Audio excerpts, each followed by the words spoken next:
Hi, welcome to Here to Then, hosted by Carolyn Taketa, former attorney, current small groups pastor, and life coach. Through monthly conversations with pastors, authors, and guests, we hope to stir your thoughts and encourage you to move from where you are to where you want to be, in your personal life, in your leadership, or in your ministry. Well, welcome to Group Talk. Thank you for joining us today. My name is Carolyn Taketa, your host and the Executive Director of Small Groups at Calvary Community Church in Westlake Village, California. Well, Happy New Year. We are so thankful for all that God has done in 2016 to enable the Small Group Network to reach and serve thousands of small group ministry leaders like yourself. And we're excited about 2017, and we look forward to what God is doing and will continue to do through this network in the months ahead. And also, I want to say a huge thank you to our listeners on behalf of the Small Group podcast team. In the last several months, we've had a record number of downloads, and we're so grateful for your support. So thank you so much for subscribing and for listening. We want to keep providing valuable content for you that's useful in a fun, hopefully a fun, thoughtful way that reminds you that you are not alone. And by the way, if you ever have an idea for a topic you'd like to see us address, please feel free to drop me a message through our Small Group Network Facebook page, or if you want to give me any feedback, I'm open to that as well. Just be kind, mostly, and I would love to hear from you. All right, so we're in 2017, and we want to kick this off with a bang. So we asked one of the top influencers in small groups ministry who has so much wisdom and experience all wrapped up in a great sense of humor to come join us in this conversation. So with me today is the founder and leader of the Small Group Network, Pastor Steve Gladen. Hey, Steve, thanks for joining us. Carolyn, always fun to be with you. So it's become kind of a tradition now that we kick off January together. It's a 3-year tradition. And it's really great because we kind of get to hear your heart for this network and for this ministry. So Steve is probably well known to everyone listening, but just in case, just want to tell you a little bit about him. He is the small groups pastor at Saddleback Church since 1998. And he has a really long list of accomplishments. You can read that online if you need to. But he has done a lot of different things and leads a phenomenal, hugely influential ministry. He's also written Small Groups with Purpose and Leading Small Groups with Purpose, which is now translated into 10 languages, right? Yeah, it's crazy. So Swahili, really? Yeah.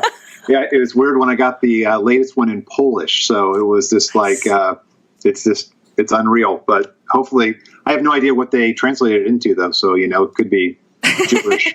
Well, we do have international huddles, so that's great that we have. Good point. We have those out there, and I believe that is this almost the 10th year of the network?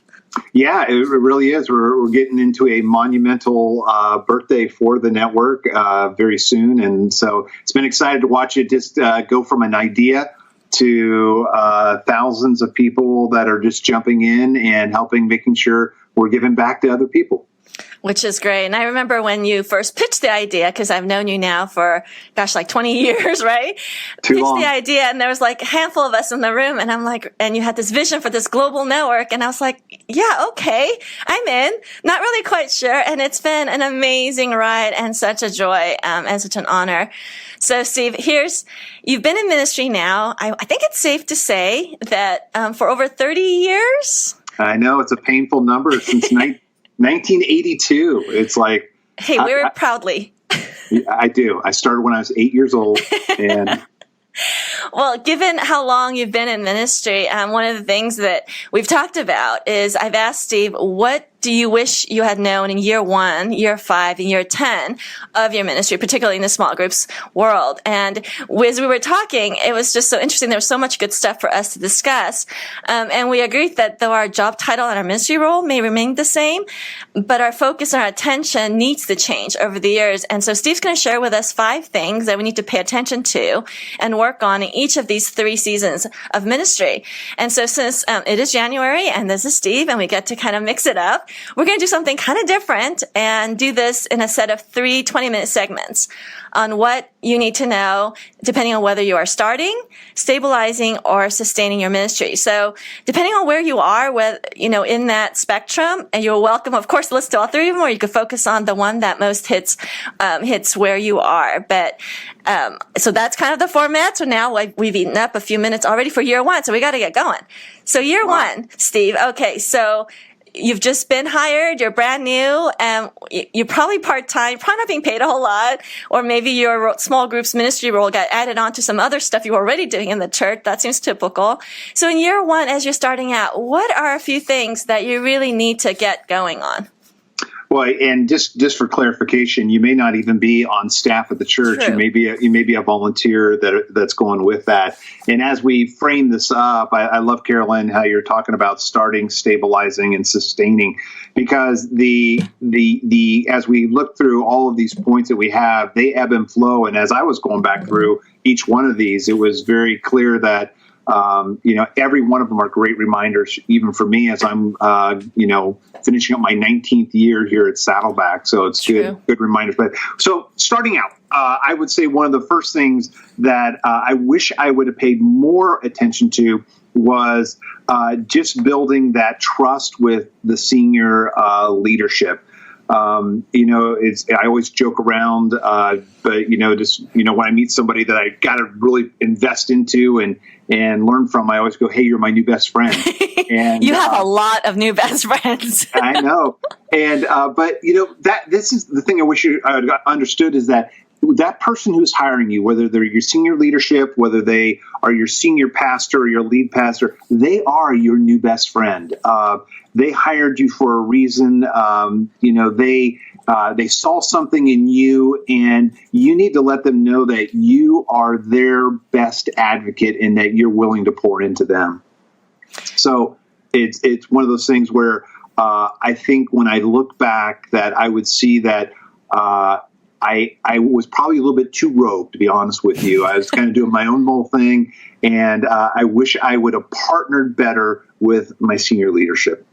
So by senior leadership, there's, depending on the size of the church, of course, so you have the senior pastor, it was obvious, but what about say you're walking into a ministry that maybe the small group ministry had started before, maybe had faltered, kind of was stuck.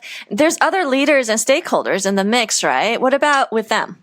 Yeah, same rule applies. I mean, one of the things I always love to say is that it's not a military campaign, it's a political campaign.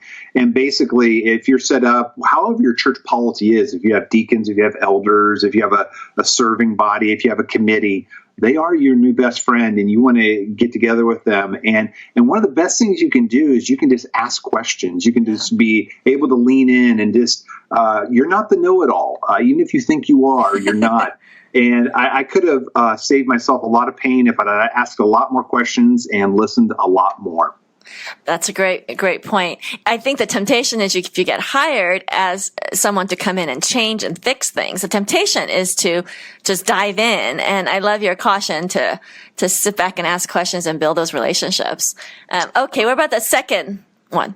Well, just let me wrap up too. Carolyn, when you were on a little bit of a sabbatical vacation, I think it was, Eric and I did a podcast on this, and down in the notes, you'll see a link to the podcast that I did on how to build that trust with your senior leadership. So I kind of walked through 7 areas where you can kind of tackle that. But enough of that. On to number 2. All right, number 2.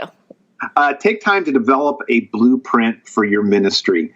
I probably went into it just by saying, hey, start lots of groups and see what sticks and see what happens. But again, starting on that first thing, if I knew today, if I knew then what I knew today, it would be what's your blueprint for ministry, and start to think through, okay, what's that model that I have? What is that end in mind that our church is trying to do? And one of the things that, and again, this is where you could ask questions and just say to your senior leadership around you, saying, hey, if we have a perfect disciple, what are they?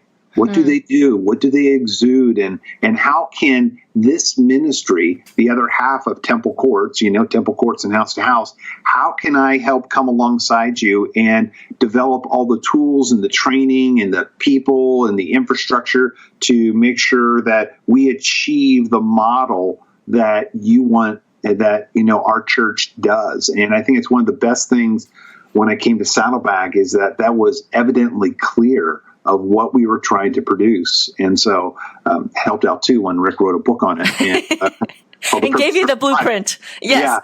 Yeah. Most of us don't have a blueprint from our senior pastor who's written a bestseller. Yeah. But, what strikes me is sometimes, and I've heard this from other people, like, other small group pastors, where they've been hired because they were successful in a former church environment. Then they go to a new church environment and they try to run a similar model or program, but it doesn't work so well. And then they're kind of in this stuck place that they've been asked to do something that doesn't necessarily fit a culture. So this idea of picking a model, it just seems like it's so important that it actually fits that specific environment that you're in. Yeah, I'd almost change it up and say, you really don't get to pick the model. The model's already there. I would say discover what the model is, because it is there, whether your senior leadership is articulate in writing it out, or if they're just, living it out, it's there. Your job is to find it. That's a great point. And then what about metrics? Like, do you just start out with which ones you want to measure right away, or do you just go along with measuring what the bigger church is measuring, what the senior leadership wants? How do you decide?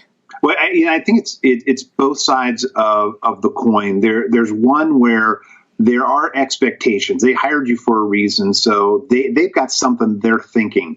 And so that may be more small groups, that may be more Sunday school classes, that may be something. So there's definitely a metric, and I think it's fair in the process of that first year. I wish I'd have been a little bit more bold, when you're thinking through your blueprint and everything, saying, what's success? Is starting one group in a year success? Is it 5? Based on what they're trying to do. But what I would try to slowly on the other side is move it to not so much the number of small groups we have, but the number of groups that are healthy, producing the disciples that you're trying to do. That gets a little trickier and it's harder to measure, but I would strongly encourage, moving towards that. And where that kind of stems from is, what's your vision? We always say, what's your vision, mission, and strategy?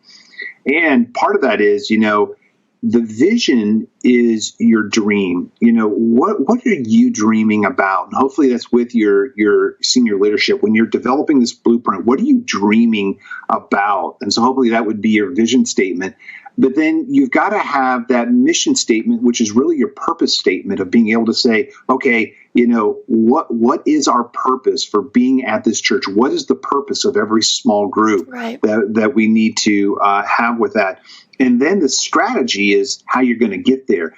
And I think as I'm just thinking through this blueprint thing, I think our natural tendency is we're trying to prove ourselves in that first year. So we want to go off and we want to find all the answers and then come back and roll it out.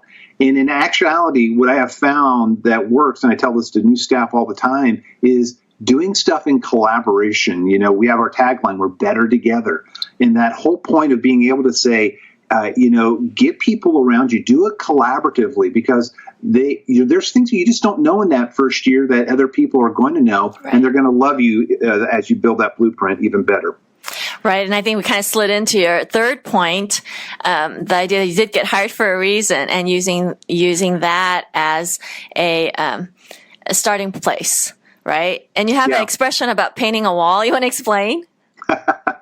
Well, the whole conceptual piece of this is, you did get hired for a reason. So what's that main thing that they are looking for? The people who hired you, what is that pain point that has got them in a place where they're saying, we're going to spend money and hire you, or we're going to take a volunteer and we're going to give you a platform that is half the church. It's the house-to-house side that we want you to take through. So by doing that is, one of the things we where that expression comes, painting a wall, is that when you're trying to redecorate a house that you moved into, or an apartment or a condominium, if you live in a car, whatever you're trying to do. Can't really paint the car. Well, you can. But it's a little more expensive. But one of the things that changes a look and a feel of a room drastically is painting it. Sure. It's the cheapest thing you can do, and it's the most drastic change you can do. And so part of that is try to figure out, what are those small wins? What are some of those things that can can get people. I can remember actually when I was hired at where Carolyn's at right now at Calvary Community, there was a disconnectedness in the small group ministry. And one of the ways that I painted walls was I sat down and every night I called the over 200 small group leaders at the time and just introduced myself. Said, hey, I'm new on staff. My name's Steve Gladen. I'm one of the pastors on staff, and I have no agenda, but other than to say, hi, I'm here. Can I meet you on a Sunday at a service? And so whatever's the quickest thing you can do, that's the easiest thing you can do. That may be calling through. That may be doing, if they're looking to get groups started, you can do a connection strategy really quick. There's many things that can make it happen, but you just got to start small and build on that, because there is a pain point, and you want to alleviate that pain. Right. You want to pick the low-hanging fruit first. Yes. and get those wins early. Okay, so the fourth thing that is important to do when you're starting out, you said, is to start with small steps, which is kind of related, but actually has another angle to it. Yeah. And from that side, what I would, encourage you to do is, you're in this for the long haul. And, having been at Saddleback now 19 years, in some ways I look back and go, oh my goodness, I can't believe where we've gone. In other ways, I look back and go, oh my goodness, why haven't we gone further? And, but understanding that everything, it starts small. And whenever you're going to change culture in a church, there's 5 phases to that. There's the personal side, which is you. Are you bought in? Are you sold out? Is this your passion of why you're here? The next step is relational renewal. And that's when you're getting other people bought in, you're contagious, you're building it in. Then there is missional renewal, where the church understands, what you're trying to do. Then then structural, and then cultural. But what we're trying to say is, start small. Who are those people around you that you can influence? What are the groups that are already existing that you can, you just pour into a little bit more and get them going even further? One of the things we love to say at Saddleback is, you just do an experiment. You don't get anywhere by pronouncing something that's going to be forever. But just say, hey, can we start a few groups for 6 weeks and just see if they take off? I mean, one of the things is that sometimes we get into analysis paralysis because when you draw out this strategic plan, it can be overwhelming and daunting. But the thing that I've learned is that in ministry is God never gives the whole thing at one time. And that's why we always say it's always easier to steer the car when it's moving. Just start with something. It may not be the right something, but at least do something. I love Ecclesiastes 11:4 from the Living Bible. It says, if you wait for perfect conditions, you'll never get anything done. Oh, so true. And what we're trying to say here is start small, because if you're going to wait for the perfect small group leader, they aren't there. If you're going to wait for your church to be in the perfect place for you to try something, it's never going to be there. But just start small and take a step of faith and saying, hey, let me see what I can get. Language matters, just say, sure. Hey, it's an experiment. But just doing something. And if you want to, you can bounce that off some of again, I would lean into community, which is probably the people that are the influencers of their church, being able to say, hey, what do you think about this? And, coach me on this. And this is just an idea. What do you think about it? And get some feedback there. That's a great point. I love the idea that you just need to get moving and not get stuck waiting for the perfect time or the perfect relationship or the perfect leader, all those things. It's really good. And the last one probably is overarching, especially in small groups ministry, is about building those relationships in a team, right? Yeah, it's funny that I get a lot of calls from small group ministry leaders, from around the planet. And what I find you almost, it's ironic, is sometimes they're the loneliest people in ministry, because they're kind of out there by themselves. I came up through the ranks of student ministry, and there was just a camaraderie with other, student pastors. At that time, we were called youth pastors, but because every church had one. Right. not every church has a small groups person. And so it's important that I would say to you, and this is something I wish I'd done, is go after mentors.